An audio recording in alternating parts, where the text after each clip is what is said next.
तो रही पूजा ठाकुर जी की बात, ठीक है, वो वहाँ पर पहुँची, बहुत अच्छी बात है। जब वो बात कर रही थी तो एक बात मुझे समझ में नहीं आई। उन्होंने कहा कि अगर संभव हो सके, अगर मुझसे संभव हो सके तो मैं अपनी सारी फंड्स गंधारी के लोगों को दे दूं, लेकिन मैं ऐसा कर नहीं सकती हूं, क्योंकि जो मुझे फंड्स आता है वो मुझे पार्टिकुलर एरिया जहां से मैं जीत के आई हूं तो वहीं पर लगाना है। तो मैं पूजा ठाकुर जी से पूछना चाहूँगा कि मैडम, आपको डीडीसी चेयरपर्सन पूरे डिस्ट्रिक्ट का बनाया गया है, अभी आप पूरे डिस्ट्रिक्ट की चेयरपर्सन हो, तो मुझे अजीब सा फील हुआ, अजीब लगा जब उन्होंने कहा कि नहीं, मैं सिर्फ अपनी फंड्स वहीं यूटिलाइज़ करूंगी जहां से मैं जीत के आई। कल आपने आजकल मीडिया में देखा भी होगा, कई सारे बुद्धिस्ट विलेजेस हैं, कई सारे बुद्धिस्ट कम्युनिटी के जो हमारे पीपल हैं वो कहीं ना कहीं नाराज़ हैं। तो ऐसा उन्हें फील है कि मतलब कहीं ना कहीं उन्हें साइड लाइन किया जा रहा है। उनके ब्रिज की इनाग्रेशन तब हुई थी जब सरूड़ी साहब जो थे वो रोड एंड ट्रांसपोर्ट मिनिस्टर हुआ करते थे। उन्होंने उद्घाटन तो कर दिया, इनाग्रेशन तो कर दी, लेकिन काम उस स्पीड से नहीं करवाया जिस स्पीड से होना चाहिए था।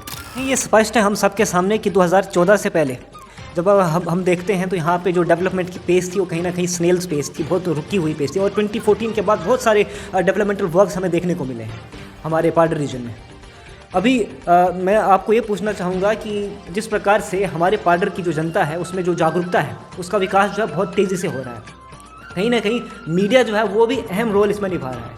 आपसे मैं अंत में ये क्वेश्चन पूछना चाहूँगा कि मीडिया के रोल के बारे में आप क्या कहना चाहेंगे और किस तरीके से एक कैटलिस्ट के तौर पे जो पार्डर का जो डेवलपमेंटल वर्क है इसको स्पीड अप करने में मीडिया का योगदान। नमस्कार, पार्डर मचेल में आप सभी का स्वागत है और आपके साथ मैं हूँ आशीष चौहान।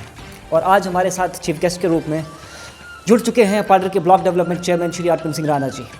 आज हम उनसे कुछ सवाल पूछते हैं और पार्डर की डेवलपमेंट को लेकर कुछ अहम मुद्दों पर चर्चा भी करते हैं। अर्पण जी, पार्डर मचेल में सबसे पहले आपका स्वागत है। जी आशीष जी, आपका बहुत बहुत धन्यवाद और आपको मुबारक है जो आपने पार्डर मचेल के नाम से ये चैनल लॉन्च किया है और बहुत ही सक्सेसफुल हो रहा है ये हर क्षेत्र में। मैं आशा करता हूँ कि ये केवल भारत में नहीं, अपनी स्टेट में नहीं, बल्कि विश्व पटल पर एक ख्याति प्राप्त करे। इसके लिए मेरी शुभकामनाएं। Before we initiate this interview further, before we proceed, I would like to congratulate Arpan Singh Rana ji and entire public of पार्डर। जैसे एसटी स्टेटस आप सभी जानते हैं हमारे पार्डर की जो जनता के लिए अब रियलिटी जो है वो साबित होने वाला है। इसके लिए पूरे पार्डर जो है उसको शुभकामनाएं। और अर्पण जी, मैं आपसे ये जानना चाहता हूँ कि ये एसटी स्टेटस जो है, जो हमें जिसकी सौगात मिलने वाली है, इसके लिए आप सबसे ज़्यादा क्रेडिट जो है किसे देना चाहेंगे? आशीष जी, आपका धन्यवाद, आपके चैनल का धन्यवाद।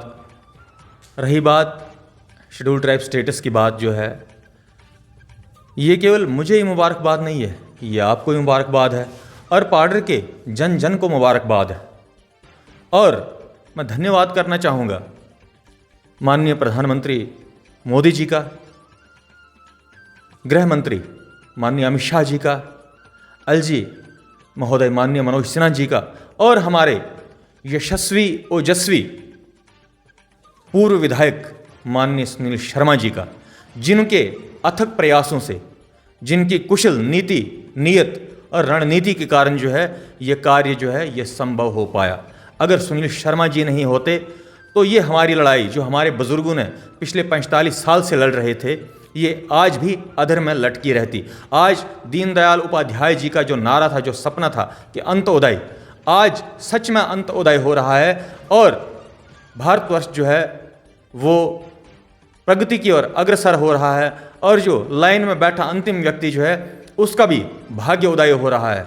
मैं अपने आप को भाग्यशाली समझता हूँ, खुशनसीब समझता हूँ कि हम इस इरा में पैदा हुए हैं जहाँ पर हमारे देश का नेतृत्व जो है वो कुशल प्रधानमंत्री कर रहा है। एक मजबूत नेता और निर्णायक सरकार केंद्र में है जो इतने बड़े फैसले ले रही है। आपको मालूम होगा धारा 370 जैसा जटिल कठिन फैसला माननीय नरेंद्र मोदी जी ने हल किया और राम मंदिर का फैसला जो 200 सालों से अधर में लटका हुआ था, इतने बड़े बड़े फैसले वो ले रहे हैं। और रही बात हमारे पार्डर के शेड्यूल ट्राइब स्टेटस की बात, मैं आपकी जानकारी के लिए बता दूं, ये हमारी आज की डिमांड नहीं थी आशीष जी। हमारा पार्डर जो था वो हिमाचल का हिस्सा हुआ करता था। हम हिमाचल राजा के अधीन आते थे, लेकिन जनरल जोरावर सिंह जी ने 1836 में हमारे पाडर क्षेत्र को जो है वो हमला करके उसका विलय जो है जम्मू कश्मीर के साथ कर दिया। पाडर पांगी हिमाचल का हिस्सा है और जस्कार ये एक परगना कहलाया जाता था जो हिमाचल राजा के अधीन आता था। जैसे ही पाडर क्षेत्र का विलय जो है वो जम्मू कश्मीर के साथ हुआ तो इन दो क्षेत्रों को, जैसे जस्कार हो गया, पांगी हो गया, पांगी को 1975 में शेड्यूल ट्राइब स्टेटस दिया गया, 1990 में जस्कार को शेड्यूल ट्राइब स्टेटस दिया गया। हम इस चीज़ से तब से महरूम हो गए, जबकि हमारा रहन सहन, खाना पीना बिल्कुल इन दो क्षेत्रों के साथ मिलता जुलता है, हमारा ट्रेड इन दो क्षेत्रों के साथ होता था। तो हमारी ये लड़ाई पिछले 45 साल से जारी थी। हमारे बुजुर्गों ने, हमारे पूर्व कार्यकर्ताओं ने, ख्वाह उसमें मैं कहूँगा हमारे जनसंघ के टाइम से, जो हमारे वहाँ पर जनसंघ के वर्कर थे, बाद में बीजेपी के जो प्रधान बने थे, जो कार्यकर्ता थे, उनमें मुख्यतः मैं नाम लेना चाहूँगा, जैसे हमारे डॉक्टर ज्ञानचंद जी काफ़ी सीनियर लीडर हैं, वो थे, दीनानाथ जी थे जो अध्यक्ष रहे हैं। उसके बाद माननीय श्री स्वर्गीय ओम प्रकाश परिहार जी अठोली से थे, जो हमेशा संघर्षरत रहे और उनके साथ पार्टी का एक एक कार्यकर्ता इस लड़ाई को पिछले 45 साल से लड़ रहा था। और फलस्वरूप आज हमको उसका ये फल मिल रहा है। लेकिन मैं फिर एक बात कहना चाहूँगा कि जैसे जंग में एक कुशल सारथी की ज़रूरत होती है, वही कुशल सारथी हमको मिला माननीय सुनील शर्मा जी के रूप में, जिन्होंने हमारे इस लड़ाई के रथ को सही दिशा में निर्देशित किया और आज उसका फल हमको मिलने जा रहा है। और मैं धन्यवाद करना चाहूँगा माननीय डॉक्टर जितेंद्र सिंह जी का, जो हमारे एमपी हैं, उन्होंने भी इस लड़ाई में हमारा भरपूर साथ दिया। और हमारे बीजेपी के प्रेसिडेंट माननीय रविंदर रैना जी, जो कि ज़बरदस्त नेतृत्व क्षमता उनने हमारी आवाज़ को बुलंद किया और एक सही दिशा में हमारी लड़ाई को निर्देशित किया और उसका फल जो है आज हमको मिलने जा रहा है। मैं अपनी तरफ से माननीय मनोज सिन्हा जी का, माननीय प्रधानमंत्री जी का, माननीय अमित शाह जी का, माननीय रविंदर रैना जी का, डॉक्टर जितेंद्र सिंह जी का, और विशेष करके जैसे मैंने कहा कि अपने कुशल रणनीतिकार और कुशल सारथी माननीय सुनील जी का बहुत बहुत धन्यवाद करना चाहूँगा, जिनके अथक प्रयासों से, भागीरथी प्रयासों से आज यह कार्य संभव हो पाया।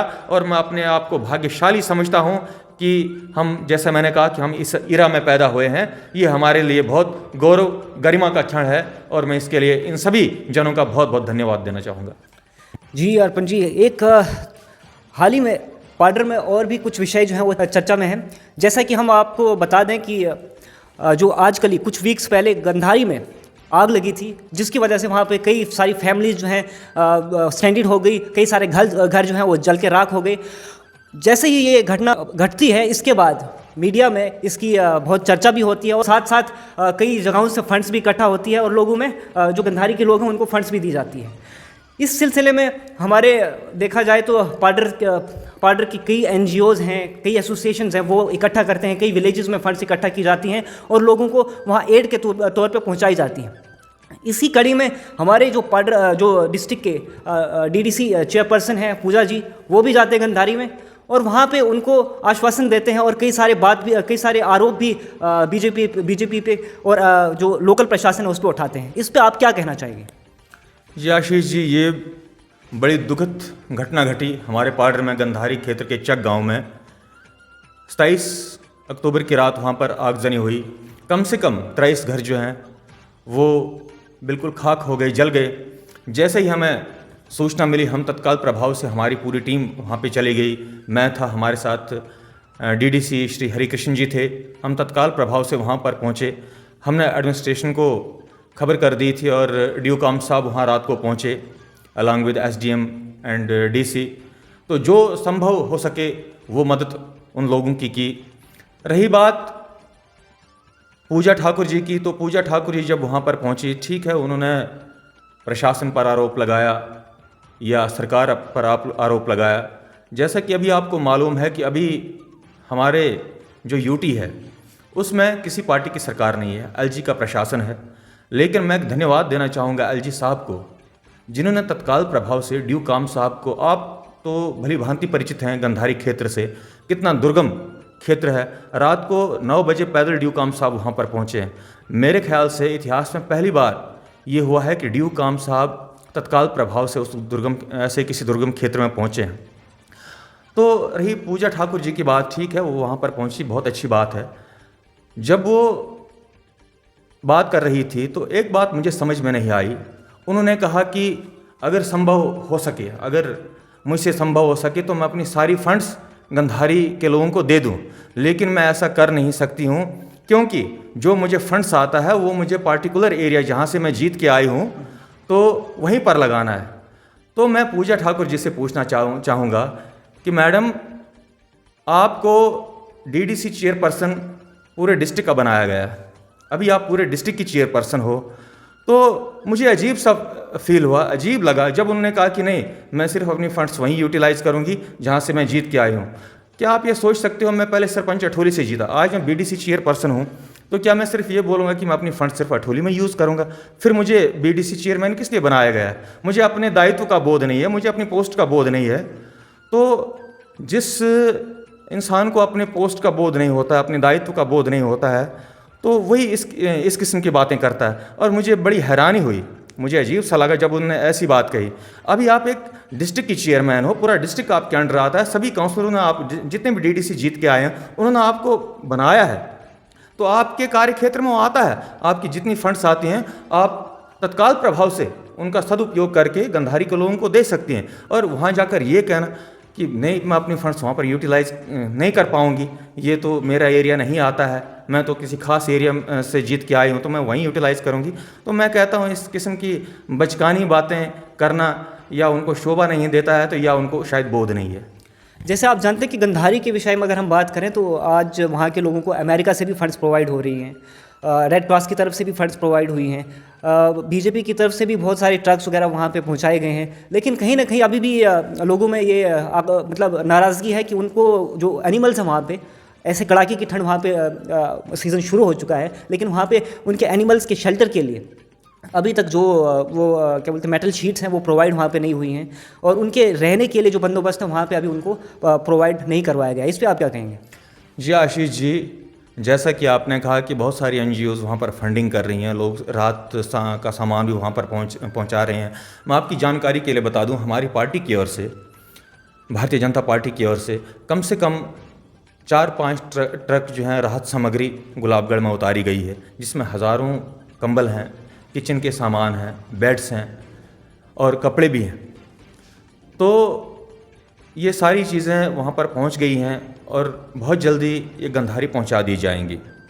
रही बात एनिमल्स की आप बात कर रहे थे कि एनिमल्स, मैं जब वहाँ पर गया था तो मैं उन लोगों से कहा था, अपने गंधारी के लोगों से, कि अभी आप के 23 घर जल गए हैं, अभी आप पनाह गज़ीन हो गए हो, कोई शेल्टर नहीं है आपको, आप ऐसा काम करें, हम प्रशासन से कह के, एसडीएम साहब से बात करके या डीसी साहब से बात करके, जो संस्था का भवन है, आपके रहने का इंतज़ाम हम उस भवन में आपका करवा देंगे। उन्होंने कहा कि नहीं, अभी हम अपने रिश्तेदारों के यहाँ रह लेंगे, तो क्योंकि हमारे पास डंगर है। जो आपने डंगरों की बात की, उसके लिए हमारे वहाँ पर अपने लोकल ऑफिसर हैं, तहसीलदार माननीय सतीश राणा जी, उन्होंने बहुत अच्छी पहल की। उन्होंने तत्काल प्रभाव से कम 1000 टीन के पत्ते जो हैं, टीन के शीट्स जो हैं, वो उन्होंने उनको प्रोवाइड किए हैं ताकि वो अपने डंगरों के लिए है वो शेल्टर बनाएं। और बहुत जल्द मैं आपको आश्वस्त करना चाहूँगा कि बहुत जल्द गवर्नमेंट की तरफ से हम ये लड़ाई लड़ रहे हैं कि बहुत जल्द ही मार्च अप्रैल तक, क्योंकि अभी वहाँ पर सीज़न ऑफ है, बहुत जल्द मार्च अप्रैल तक हम उनको एक सेट मकान तक भी बना के देंगे। जी, इस इंटरव्यू को आगे बढ़ाते हुए हम आपको कुछ और प्रश्न करना चाहेंगे जो पाडर की जनता के बेसिक कम्युनिटीज़ को लेके हैं। जैसे फॉर एग्जांपल आपने आजकल मीडिया में देखा भी होगा, कई सारे बुद्धिस्ट विलेजेस हैं, कई सारे बुद्धिस्ट कम्युनिटी के जो हमारे पीपल हैं वो कहीं ना कहीं नाराज़ हैं। तो ऐसा उन्हें फील है कि मतलब कहीं ना कहीं उन्हें साइड लाइन किया जा रहा है, उनके विलेजेस में बेसिक कम्युनिटीज़ की सुविधा नहीं है, जल की प्रॉब्लम है, लाइट जो है वो प्रॉपर्ली वहाँ पे अभी तक पोल्स जो हैं वो वहाँ पे इंस्टॉल नहीं किए गए हैं, और साथ में जो एजुकेशन जो है वहाँ पे कहीं ना कहीं उसकी भी हालात जर्जर जो है वो बताई जा रही है। आपने देखा होगा मीडिया में बहुत सारे इंटरव्यूज़ भी देते हैं। तो इस पे आप क्या कहना चाहेंगे कि वहाँ पे जो इलेक्ट्रिसिटी है, रोड है, जो पानी की समस्या है, ये कब तक हल होगी? आशीष जी, बहुत अच्छा सवाल किया आपने कि वहाँ पर इलेक्ट्रिसिटी की प्रॉब्लम है, खासकर बुद्धिस्ट विलेजेस में। आप तो टोपोग्राफी जानते हो अपने पूरे पाडर की, अभी वहाँ पर कम से कम 1 से 1.5 फुट बर्फ़ तो होगा मचेल में। लेकिन उससे पहले भी मैं धन्यवाद देना चाहूँगा अपने पूर्व विधायक एवं मंत्री माननीय सुनील शर्मा जी को, जिनकी ऐसी ईमानदार नीति और नीयत के कारण बिना रोड के ही मचेल जैसे, गंधारी जैसे दुर्गम क्षेत्रों में इतना पैसा इन्वेस्ट करके वहाँ पर पोल्स पहुँचाए, बिजली की तारें लगवाई।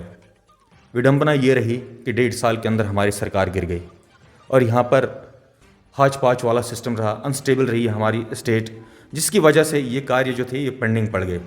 लेकिन इसके निवारण के लिए हम लगातार एलजी महोदय के संपर्क में, बार बार हमने उनके समक्ष ये क्वेश्चन भी उठाया। अभी मेरी एक्सीन साहब से ही बात हुई थी, डीसी साहब को भी हमने कहा है कि वो आरआर प्लान के तहत बहुत जल्दी इन विलेजेस को है वो इलेक्ट्रीफाई कर देंगे। एक आपकी जानकारी के लिए एक और बात बता दूं कि अटल बिहारी वाजपेयी जी ने कहा था कि जैसे हमारे हाथ की रेखाएं हमारा भविष्य निर्धारण करती हैं, वैसे ही इस रोड की, इस देश की जो सड़कें हैं वो इस देश की तकदीर बदलेंगी। अभी वहाँ पर रोड का कार्य जो प्रगति पर है। अभी आप देखते हो कम से कम 5-6 महीने वहाँ पर इतनी ठंड, इतनी बर्फ़बारी हो जाती है कि वहाँ पर लाइट मेंटेन करना बड़ा मुश्किल हो जाता है। मेरे अपने बुद्धिस्ट विलेजेस के जो लोग हैं उनसे मेरी बड़ी हम्बल रिक्वेस्ट है, थोड़ी शांति रखें, थोड़ा सब्र रखें। जैसे ही रोड मचेल पहुंचेगा या हमूरी पहुंचेगा, वो बड़े अच्छे तरीके से अभी प्रगति पर है, क्योंकि बिना रोड के इलेक्ट्रिक सप्लाई को मेंटेन करना भी बड़ा मुश्किल हो जाता है। हमारी पाडर एक सब डिवीज़न है जिसमें कम से कम 5 जेई लगते हैं। स्टाफ की इतनी कमी है, सिर्फ 1 जेई अभी पूरे ब्लॉक को संभाल रहा है। और जो मुलाजिम लगाए गए हैं बेचारे, वो नीड बेसिस पे, उनको टाइमली पेमेंट भी नहीं होती है, तो बड़ा मुश्किल हो जाता है।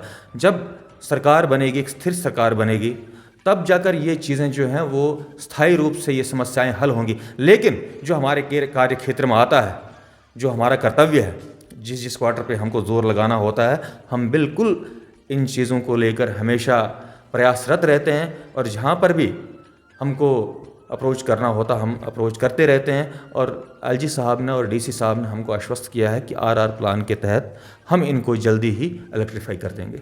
आपने टोपोग्राफी की बात की कि जो बुद्धिस्ट विलेजेस हैं कहीं फार फ्लंग एरियाज़ में है, बहुत जो रोड्स हैं वो बहुत दूर हैं। लेकिन जैसे सवाल जो है ना बेसिक, वो ये यहाँ से रेज होते हैं, जैसे मचेल तक अगर बिजली पहुँच सकती है तो उससे तो 1 किलोमीटर आगे ही हलोती था, और 1 किलोमीटर आगे लोसेनी भी है, हांगो है, तो वहाँ तक बिजली क्यों नहीं पहुँची? कहीं ना कहीं वो जो लोग हैं वो इसी बात से नाराज़ हैं कि अगर मचेल तक बिजली पहुँच सकती है तो 1 किलोमीटर आगे उनके विलेजेस तक बिजली पहुँचने में क्या दिक्कत थी? बिल्कुल आपने ठीक कहा, लेकिन आशीष जी, प्रकृति के सामने ये सारी चीज़ें ख़त्म हो जाती हैं। आपको पता होगा पिछले साल एक फ्लैश फ्लड आया था। फ्लैश फ्लड मचेल नाले में आया था, भोट नाले में, और तमाम सिस्टम जो था वो दरम बरम हो गया था। ऊपर से रोड का काम भी लगा था और वो जो तारें थी, पोल्स थे, वो उस रोड के काम की वजह से उसमें कुछ मतलब क्षतिग्रस्त हो गए वो। तो ड्यूरिंग यात्रा आपको पता है कम से कम 2.5 से 3 लाख पिलग्रिम्स यात्री श्रद्धालु वहाँ पर आते हैं, तो उसको मद्देनज़र रखते हुए युद्ध स्तर पर काम किया गया था और लाइट को मेंटेन किया गया था। मैंने आपको तभी कहा ना कि हमारा दुर्भाग्य है और ये विडंबना है कि आज इस यूटी में हमारी सरकार नहीं है। तो अफसरशाही है। अफसरशाही में आपको तो पता रहता, पॉलिटिशियन और अफसरों का 36 का आंकड़ा रहता है। तो इस वजह से भी कहीं ना कहीं जो चीज़ें हैं वो स्मूथली रन नहीं कर पा रही हैं।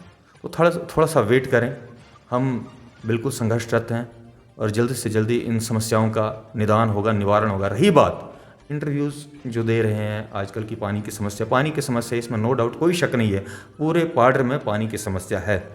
मेरी एलजी महोदय से ये विनम्र निवेदन है कि मान्यवर, पाडर जैसा क्षेत्र जहाँ पर अभी -10 से 15 डिग्री टेम्परेचर है, वहाँ पर पानी जो है बिल्कुल जम जाता है। और जो पानी के स्रोत थे, जिसको हम चश्मे कहते हैं, पाडरी भाषा में नाग कहते हैं, ग्लोबल वार्मिंग की वजह से जल स्तर काफ़ी नीचे चला गया और जो चश्मे जिन पर गुजर बसर करते थे हमारे पाडरी लोग, देहाती लोग, वो भी सूख रहे हैं। तो मान्यवर, मेरी आपसे रिक्वेस्ट है, कृपया करके इन क्षेत्रों की ओर ध्यान दें। ऐसा समय ना आए कि लोगों को फिर दरिया का रुख करना पड़े, दरिया के किनारे जाके दरिया से पानी लाएं। वो समस्या नहीं उत्पन्न होनी चाहिए। मैं कहता हूँ सबसे बड़ी समस्या पानी की हमारे पाडर में होती है, खासकर सर्दियों में। तो मेरी एलजी महोदय से विनम्र निवेदन है कि कम से कम जो अपने ऑफिसर्स हैं, जो आपके मुलाजिम हैं, उनको एक्टिवेट करें और ये पानी की समस्या जो है वो जल्दी से जल्दी हल करें। रही बात, कुछ लोग इंटरव्यू दे रहे थे, मैं पिछले जुलाई में लुसैनी गया था, वहाँ पर वही जो जिस लड़के की मैं इंटरव्यू सुन रहा था, वो 2-3 लोग आए थे मेरे पास कि पानी की समस्या है कि हमें चेयरमैन साहब हमको आप नालियाँ प्रोवाइड कराएं। मैंने उनसे प्रॉमिस किया था कि भाई देखो, मेंटेनेंस फंड आता था पहले पीएचई डिपार्टमेंट में, आजकल गवर्नमेंट ने मेंटेनेंस फंड जो है वो बंद कर दिया है, लेकिन मैं अपने फंड से आपको कम से कम 4-5 बंडल नालियाँ प्रोवाइड करवाऊँगा। ठीक है, आपने अगर काम करना है तो आप सही ढंग से काम करिए, ये नहीं कि सिर्फ समस्याएं गिनानी हैं या बोलना है मीडिया पर आकर। उसी लड़के से मैंने बोला था कि भाई साहब आप जब भी आएँ 5 बंडल मुझसे पाइपें ले जाएं, लेकिन जुलाई से आज नवंबर आ गया है, मेरे पास एक भी लड़का नहीं आया, एक भी बंदा नहीं आया कि हमको नालियाँ प्रोवाइड कर दो। और सोशल मीडिया में जाकर वो बोलते हैं कि नहीं हमारी कोई सुध नहीं लेता, जबकि मैंने खुद उनको प्रॉमिस किया था। अब हो सके चलो ऐसी कोई बात नहीं, मैं उनको 5 बंडल नालियाँ जो है मैं खुद ही अपने किसी बंदे को भेजकर वहाँ पर पहुँचा दूँगा। ये बेसिक फैसिलिटीज़ की बात करते हैं। बेसिक फैसिलिटीज़ में अगर हम देखें तो रोड, बिजली और पानी की बात आती है। जैसे आपने देखा होगा सज़ार की बात करते हैं, पहला गांव वही आता है, लेकिन आज तक वहाँ के लोग जो है वो बिजली को लेके अभी भी क्वेश्चंस रेज कर रहे हैं, बहुत सारे प्रोटेस्ट कर रहे हैं। रोड्स की बात करें तो हमारे ढूंढी में रोड नहीं है, कोहला चड़ास वहाँ पे रोड नहीं है। कई सारे रोड के काम जो चलते हैं वो बीच में रुक जाते हैं और उनमें देरी आ जाती है। जैसे सोल की बात करें, वो काम जो है वो भी रुका हुआ है। बहुत देर तक जो गंधारी का रोड का काम था वो भी रुका हुआ था। ऐसे में जो दूसरे काम हैं ये रुकते क्यों हैं? कौन से ऐसे बॉटलनेक्स हैं, कौन सी ऐसी जो हर्डल्स आते हैं जो इनको काम रोकना पड़ता है? जैसे मैं फॉर एग्जांपल सोल की बात करूं, वहाँ पे जो हॉस्पिटल बन रहा था कई सालों से, जब हम छोटे थे तब वो बन रहा था, लेकिन आज तक वो पेंडिंग है, वो कभी फंक्शनल हुआ ही नहीं अभी तक। इस पर आप क्या कहना चाहेंगे, रोड पे भी और हॉस्पिटल पे भी? मैं यही कहूँगा कि जो आपने क्वेश्चंस किए, जिस सवाल की बात की आपने, PMGSY रोड्स की बात की, गंधारी की बात की आपने, गंधारी रोड की बात की, फॉर योर काइंड इन्फॉर्मेशन अभी आप जाएं गंधारी रोड प्रोग्रेस पे है, ज़बरदस्त प्रोग्रेस पे है, मचेल रोड प्रोग्रेस पे है, उनगाई रोड प्रोग्रेस पे है। रही सोहल और उनगाई रोड की बात, वहाँ पर कुछ अलाइनमेंट का मसला पेश फंसा हुआ है। अदरवाइज़ ठेकेदार ने वहाँ पर भी बहुत अच्छा काम किया था और कर रहा था, बहुत अच्छे तरीके से अच्छी प्रोग्रेस दे रहा था, लेकिन वहाँ पर समस्या ये आई है कि वहाँ पर जो अलाइनमेंट है उसको चेंज करने का कोई वहाँ पर मसला पैदा हुआ है। मेरी एक्सीन साहब से बात हुई कि इस मसले को भी हम जल्दी पैचअप कर देंगे और जल्दी से जल्दी इस रोड का काम शुरू हो जाएगा। रही सजाल और किदरू की बात, सच में वो लोग काफ़ी त्रस्त हैं, वहाँ पर अभी इलेक्ट्रिक सप्लाई बहाल नहीं हुई है, लेकिन जैसा मैंने आपको कहा कि एक्सीन साहब से मेरी बात हुई है कि RR प्लान के तहत उनको भी जल्दी इस ज़ुमरे में लाया जाएगा और वहाँ पर इलेक्ट्रिक सप्लाई बहाल हो जाएगी। और इस संदर्भ में मैं फिर LG महोदय से रिक्वेस्ट करना चाहूँगा कि महोदय इन दूर दराज क्षेत्रों की सुध लो जी। और हेल्थ केयर फैसिलिटीज़ पे आप क्या कहेंगे? जैसे SDH की बात की जाए अठोली में, वहाँ पे बेशक बिल्डिंग तो बहुत खड़ी हो चुकी है, लेकिन अभी भी कहीं ना कहीं देखा जाए तो स्टाफ की कमी है। सोल की बात की जाए तो वहाँ पे भी है, वो तो बिल्कुल फंक्शनल नहीं है। इस पर आपको क्या लगता है कि कब तक ये फंक्शनल होगा? और सोल में सिर्फ इसी चीज़ की बात नहीं है, टावर की भी दिक्कत है। अभी लिटरेसी रेट सबसे ज़्यादा पढ़े लिखे लोग अभी मतलब सोहल में है, लेकिन इसके बावजूद वहाँ पे जो टावर है, जो इंटरनेट कनेक्शन की फैसिलिटी है, वहाँ के लोग जो हैं उससे महरूम हैं। इस पर आपकी क्या राय है? बिल्कुल, ये हमारे लिए गौरव और गरिमा की बात है। गर्व करते हैं हम कि हमारे पाडर क्षेत्र में, समूचे पाडर क्षेत्र में सोहल ही एक ऐसा गांव है जो मेरे हिसाब से पूरे पाडर में सबसे ज़्यादा शिक्षित लोग वहाँ पर है। लिटरेसी रेट काफ़ी है ये, लेकिन दुखद बात ये भी है कि अभी इंटरनेट के ज़माने में, इस 4G के ज़माने पर वहाँ पर प्रॉपर इंटरनेट की सुविधा जो है लोगों को उपलब्ध नहीं है। हमने बार बार माननीय जितेंद्र सिंह जी से ये आग्रह किया है, रिक्वेस्ट की है कि कम से कम ऐसे क्षेत्रों में इंटरनेट की सुविधा हो, क्योंकि आज कंपटीशन का ज़माना है। टैलेंटेड बच्चा जो है, ठीक है, काबिल तो वह है, ज़हीन तो वह है, लेकिन आज 4G का ज़माना है। आज जैसे घर में ही क्लासें लेते हैं, मतलब बच्चे ऑनलाइन क्लासें लेते हैं, तो उसके लिए नेट फैसिलिटी तो होनी चाहिए। अदरवाइज जो टैलेंट है वो वहीं रह जाता है और बाकी लोग आगे निकल जाते हैं। अगर उसको कंपटीशन करना होगा हमारे पाडर के लड़के को, तो जम्मू के लड़के से कंपटीशन नहीं कर पाएगा, क्योंकि यहाँ पर हर प्रकार की सुविधा, यहाँ पर होम ट्यूशन है, दूसरी ट्यूशन है और ऑनलाइन क्लासेस हैं, नेट फैसिलिटी है। तो हमारे पार्डर एक ऐसा क्षेत्र है जहाँ पर नीलम के साथ साथ हीरे जवाहरात भी बहुत हैं, है ना। और वही हीरे जवाहरात आगे जाकर हमारे पार्डर को चमकाएंगे, चार चांद लगाएंगे। तो ये आपने बहुत सच्ची बात कही है, अच्छी बात कही है कि वहाँ पर नेट फैसिलिटी होनी चाहिए और टावर वहाँ पर जल्दी इंस्टॉल होना चाहिए। और इसके लिए हमें जहाँ भी कोशिश करनी पड़ेगी हम कर रहे हैं और मुझे पूरी उम्मीद है कि कुछ ना कुछ सकारात्मक परिणाम निकल के सामने आएंगे। कुछ समय पहले देखा जाए तो 1-2 साल पहले ये भी एक न्यूज़ थी, चर्चा में एक बात थी कि कहीं ना कहीं फाइबर की लाइन भी है वो पार्डर की तरफ बिछाई जा रही है। लेकिन आज जब इतना वक्त बीत चुका है तो वहाँ पे पार्डर में ग्राउंड पे हमें कहीं भी फाइबर की बात जो है वो दिख नहीं रही है। और अगर देखा जाए दूसरे रीजन से अगर हम कंपेयर करें इस चीज़ को तो कई फार फ्लंग एरियाज़ में जहाँ तक अभी रोड भी नहीं पहुँची है वहाँ भी फाइबर जो है पहुँच चुका है। पार्डर में ऐसी क्या चीज़ है जो फाइबर जो बिछाई जानी होती है उसको रोक रही है? ऐसी क्या चीज़ है, ऐसे क्या बॉटलनेक्स है?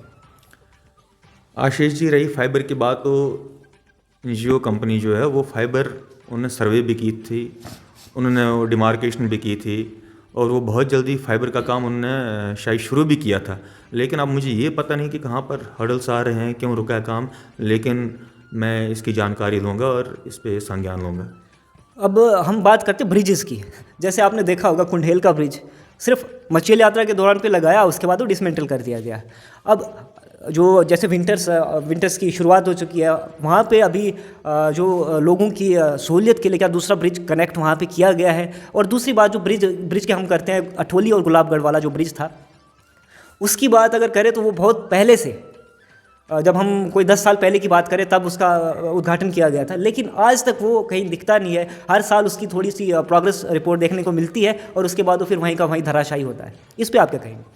आशीष जी, रही ब्रिज की बात अठोली और गुलाबगढ़ के बीच में जो ब्रिज था, तो मैं यही कहूँगा नीति और नीयत साफ़ हो तो बड़े बड़े काम हो जाते हैं। वो ब्रिज की इनाग्रेशन तब हुई थी जब सरूड़ी साहब जो थे वो रोड एंड ट्रांसपोर्ट मिनिस्टर हुआ करते थे। उन्होंने उद्घाटन तो कर दिया, इनाग्रेशन तो कर दी, लेकिन काम उस स्पीड से नहीं करवाया जिस स्पीड से होना चाहिए था। तो ये इनके कुछ कारनामे हैं, करतूतें हैं जो आज तक वहीं पर पड़ी हैं। और इसके लिए आप ब्लेम जो है विरोधी पार्टी को देना चाहेंगे या फिर एडमिनिस्ट्रेशन के ऊपर जो इसका ब्लेम जाता है? कहीं ना कहीं उनका जो लाइक डाइसिकल अप्रोच है उसके ऊपर आप ब्लेम करेंगे? बिल्कुल, आज़ाद साहब के टाइम पे जैसे मैंने कहा, आज़ाद साहब तत्कालीन चीफ मिनिस्टर हुआ करते थे और सरोड़ी साहब रोड एंड ट्रांसपोर्ट मिनिस्टर हुआ करते थे। तो उन्होंने क्यों उसको उतनी स्पीड से काम नहीं करवाया? आज तक तो ब्रिज बन जाना था, 1 साल का काम था उस ब्रिज का, आज उसको 14 साल हो गए, अभी तक पेंडिंग पड़ा। उसके बाद ठीक है, जैसे हमारी सरकार आई उस पर कुछ काम हुआ, लेकिन विडंबना ये रही कि हमारी सरकार 1-1.5 साल में गिर गई। लेकिन अब एलजी प्रशासन जब से आया उसमें उन्होंने संज्ञान लिया, अभी वो जो ब्रिज है उसका काम प्रोग्रेस पे है और मुझे पूरी उम्मीद है कि दिसंबर एंडिंग तक या जनवरी तक वो ब्रिज जो है वो कंप्लीट हो जाएगा। बहरहाल ब्रिजेस की जहाँ तक बात है, कहीं ना कहीं वो अभी भी लाइक डाइसिकल अप्रोच की वजह से रुके पड़े हैं। कई जगह पे उनका काम जो है वो स्थगित है। आगे हम बात करते हैं कई सारे जैसे ऑफिसेज हैं। आजकल पोस्ट ऑफिस की बात की गई, वहाँ गुलाबगढ़ में पोस्ट ऑफिस तो है लेकिन वहाँ पे जो एम्प्लॉयज़ हैं वो बहुत कम वहाँ पे प्रेजेंट रहते हैं। बहरहाल आगे बात करते हैं। अंत में मैं आपसे ये पूछना चाहूँगा अर्पण जी, जैसे टूरिज़्म की बात करते हैं हम, मचेल यात्रा की वजह से हमारे पार्डर में कितनी डेवलपमेंट हुई है, कोई दो राय नहीं है इसमें कि मतलब हमारा 1987 से आज तक जितना कुछ हमने डेवलपमेंट हमने पार्डर में देखी, कहीं ना कहीं मचेल यात्रा का उसमें बहुत ज़्यादा योगदान रहा है। रिलीजियस टूरिज्म का बहुत ज़्यादा योगदान रहा है। आज हमारे पार्डर में जो पोटेंशियल है टूरिज़्म का वो देखा जाए तो बहुत इनॉर्मस है। हमारे पास एडवेंचर टूरिज़्म का स्कोप है, इको टूरिज़्म का स्कोप है, एग्रो टूरिज़्म का स्कोप है, कल्चर टूरिज़्म का स्कोप है। आप मुझे बताएं कि इसको आगे बढ़ाने के लिए, यानी कि पार्डर में टूरिज़्म इंडस्ट्री को उछाल देने के लिए आपने क्या कदम उठाए हैं और फ्यूचर में हम आपसे क्या उम्मीद रखते हैं कि हमारे पार्डर में जो टूरिज़्म इंडस्ट्री है वो किस रूप में दिशा लेगी? देखिए आशीष जी, टूरिज़्म से रिलेटेड आपने बात की। हमारे पार्डर में ऐसा पोटेंशियल है, ऐसी जगहें हैं, ऐसे पोस्चर्स हैं जिनको एक्सपोजर नहीं मिला है। मेरी आपसे भी रिक्वेस्ट है कि आप मीडिया के थ्रू ऐसी जगहों का भ्रमण करें और उनको विश्व पटल पर लाएं ताकि मैक्सिमम टूरिस्ट जो हैं वो हमारे पार्डर की ओर आकर्षित हों। जब टूरिस्ट वहाँ पर आएंगे तो ऑटोमेटिकली पार्डर की इकनॉमी जो है वो भी बढ़ेगी। अभी ठीक है, ड्यूरिंग यात्रा 2.5 से 3 लाख पिलग्रिम्स तो आते हैं, लेकिन थ्रू आउट ईयर वहाँ पर पिलग्रिम्स नहीं आते हैं। तो हमने अलजी प्रशासन से और टूरिज़्म विभाग के जो भी अधिकारी हैं उनके सामने ये प्रपोज़ल रखा है। जैसे हमारे पास बड़नाज है, धड़लंग है, शरोठधार है, तत्तापानी, चंडी पद्धर है, ऐसे ऐसे टूरिस्ट प्लेसेस हैं जो किसी भी, ख्वाह वो स्विट्ज़रलैंड हो, श्रीनगर हो, केरला हो, जो जगहें वहाँ पर हैं उन जगहों को टक्कर देने में हमारे ये जो पाउडर के ये स्थान है वो सक्षम है। तो इनको बूस्ट करने की ज़रूरत है, इनको एक सही दिशा देने की ज़रूरत है। तो हमारे अधिकारियों से बात भी हुई है, टूरिज़्म के अधिकारियों से और अलजी प्रशासन से भी, कि कम से कम इनको प्रमोट करने के लिए आप सही दिशा में सही निर्णय लें और हमारे टूरिज़्म को जो है, हमारे पाउडर के टूरिज़्म को जो है वो सही गति प्रदान करें, ताकि इससे हमारा पाउडर जो है वर्ल्ड मैप पे भी आएगा और उसकी इकानमी बढ़ेगी। और इस दिशा में मीडिया जो है, मीडिया का बहुत महत्वपूर्ण रोल रहता है। आपने जब जागरा केस में हमने बात की थी, आपका इंटरव्यू भी लिया था, उसमें आपने बताया था कि आप एक पाउडरी म्यूज़ियम का है वो निर्माण कर रहे हैं। तो उस तरफ जो प्रोग्रेस है, उस तरफ जो आपने कदम उठाए वो अभी कहाँ पहुँचे और आने वाले समय में कब तक हमें पाउडरी म्यूज़ियम देखने को मिलेगा? जी आशीष जी, बिल्कुल, ये मेरी एक छोटी सी पहल है कि मैं अपने पाउडर के कल्चर को, टूरिज़्म को प्रिजर्व करने के लिए मैंने सोचा था कि मैं एक पाउडरी कोठी बनाऊं, जिसको हम कोठी कहते हैं, जो हमारा पुराना घर, जिस कंडीशन में, जिस घर में लोग रहते थे, कि पाउडर के कल्चर और टूरिज़्म को प्रमोट करने के लिए हम एक कोठी बनाएं। उसके लिए मैंने कम से कम 20 लाख रुपया भी रखा है। उसके टेंडर फ्लोट हुए हैं। मेरी अपनी खास करके पाउडर के जो कॉन्ट्रैक्टर हैं उनसे मेरी विनम्र निवेदन, हाथ जोड़कर निवेदन है कि भाई साहब, आप टेंडर डालें और उसका काम जो है वो करें, क्योंकि वो एक आकर्षण का केंद्र रहेगा। जितने पिलग्रिम्स आएंगे वहाँ पे साथ में गोम्पा भी है, गोम्पा भी जाएं और पाउडरी कोठी को भी देखें, पाउडरी म्यूज़ियम को भी देखने आएँ। वहाँ पर जितने भी हमारी पुरानी चीज़ें हैं जो लोग इस्तेमाल में लाते थे, खाने पीने की चीज़ें हों या काम करने की चीज़ें, यूटेंसिल्स हों, वो वहाँ पर रखे जाएंगे और एक बेहतरीन म्यूज़ियम हम आपको बहुत जल्दी तैयार करके देंगे। दोस्तों, एज वी ऑल नो कि अब हमारी जो कम्युनिटी है, एक पाउडरी ट्राइब जो है डेजिग्नेट होने वाली है कॉन्स्टिट्यूशनली। मोस्ट लाइकली इस विंटर सेशन में ये बिल भी पास हो जाएगा और प्रेसिडेंट की सिग्नेचर के बाद एक्ट बन के हमें जो मतलब पाउडरी ट्राइब जो है घोषित कर दिया जाएगा। ये जो हमारी डिमांड थी बहुत देर से पाइपलाइन में थी, जैसा कि अर्पण जी ने बताया। इसके साथ साथ देयर अदर मैसिव प्रोजेक्ट्स जो अभी भी पाइपलाइन में हैं और जिन पे चर्चा भी की गई है। हाल ही में एक वीडियो भी आया था जिनमें नितिन गडकरी जी ने कहा था कि वो बहुत जल्द जो अठोली मचेल जांस्कार रोड है उसका भी निर्माण जो है, उसका कार्य जो है उसको आगे बढ़ाने वाले हैं। इससे कहीं ना कहीं हमारी टूरिज्म इंडस्ट्री को भी बहुत फिल्म मिलने वाला है। इस पर आपकी क्या राय? आशीष जी, मैं आपकी जानकारी के लिए बता दूं, जैसे केंद्र में भारतीय जनता पार्टी की सरकार बनी और रोड एंड ट्रांसपोर्ट मिनिस्टर अपने माननीय श्री नितिन गडकरी जी हैं, हम 2017 में हमारे पार्टी की एक पूरी टीम उनसे मिलने माननीय सुनील शर्मा जी के नेतृत्व में वहाँ पर पहुँची थी कि हमारा जो मचेल का एरिया है, हमारा ट्रेड जो था वो पहले जस्कार के साथ हुआ करता था, तो ये डिफेंस के हिसाब से भी बहुत ही सुरक्षित रोड बनेगा। हमने उनके सामने एक प्रपोजल रखा था कि मचेल से जस्कार के लिए एक रोड बनाई जाए ताकि हमारा ट्रेड जो है, हमारा बिजनेस जो है वो बहाल हो। और डिफेंस के हिसाब से, क्योंकि चाइना बॉर्डर वहाँ से बिल्कुल नज़दीक पड़ता है, तो उनने इस चीज़ को स्वीकारा था, उनने मान लिया था। उनने तब हमको आश्वस्त किया था कि इस प्लान में हम ये रोड नहीं डालेंगे, लेकिन नेक्स्ट प्लान में इसको हम ज़रूर डालेंगे। और परिणाम स्वरूप जब पिछले साल माननीय नितिन गडकरी जी डोडम आए थे, उन्होंने ये घोषणा की कि हम बहुत जल्दी एक डिफेंस रोड जो है वो अठौली टू जस्कार बनाएंगे। और ये हमारे लिए बड़ी उपलब्धि होगी और ये हमारे लिए बड़ी खुशी की बात है कि जितने पिलग्रिम्स जस्कार लद्दाख घूमने आते हैं वो मचेल भी आएंगे, गुलाबगढ़ आएंगे, अठौली आएंगे। इससे हमारा टूरिज़्म जो है वो भी प्रमोट होगा और हमारे पाउडर की इकानमी जो है वो भी डेवलप होगी। कहीं ना कहीं ये स्पष्ट है हम सबके सामने कि 2014 से पहले जब हम देखते हैं तो यहाँ पे जो डेवलपमेंट की पेस थी वो कहीं ना कहीं स्नेल्स पेस थी, बहुत रुकी हुई पेस थी। और 2014 के बाद बहुत सारे डेवलपमेंटल वर्क्स हमें देखने को मिले हैं हमारे पाउडर रीजन में। अभी मैं आपको ये पूछना चाहूँगा कि जिस प्रकार से हमारे पाउडर की जो जनता है उसमें जो जागरूकता है उसका विकास जो है बहुत तेज़ी से हो रहा है, कहीं ना कहीं मीडिया जो है वो भी अहम रोल इसमें निभा रहा है।